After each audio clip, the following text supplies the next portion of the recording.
నేనండి మీ దేవిక.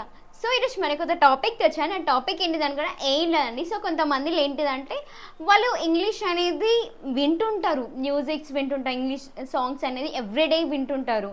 ఇంకొకటి ఏంటంటే ఇంగ్లీష్ మూవీస్ చూస్తారు, సీరియల్స్ చూస్తారు.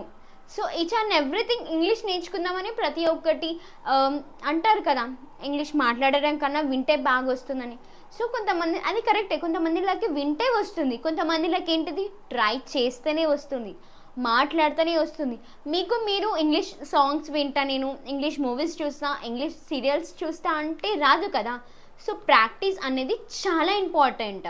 మనకి మనం సెల్ఫ్గా ట్రై చేయడం అనేది చాలా కష్టం. నలుగురితో మాట్లాడితేనే తెలుస్తుంది నేను ఎక్కడ వర్డ్ అనేది మిస్టేక్స్ చేస్తున్నా, ఎక్కడ సెంటెన్సెస్ అనేది నాకు మిస్టేక్స్ పోతున్నాయి.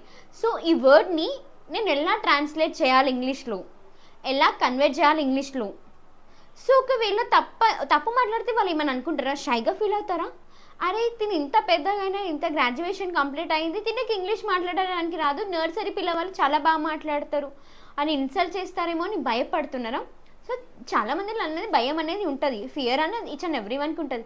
ఆ ఫియర్ని పక్కకు తీసే కదా మనం మాట్లాడితే తెలుస్తుంది మనం మాట్లాడగలుగుతామో లేదు, మనకి కెపాసిటీ ఉందా లేదా ఇంగ్లీష్ మాట్లాడడానికి. ఒకసారి ట్రై చేయండి. సో ఎవరికైనా ఇంగ్లీష్ నేర్చుకుందామని ఇంట్రెస్ట్ ఉందా, ఆన్లైన్ కానీ ఆఫ్లైన్ కానీ? సో ఉంటే కింద కనిపిస్తున్న కాంటాక్ట్ నెంబర్కి కనెక్ట్ అవ్వండి. Like and share and subscribe.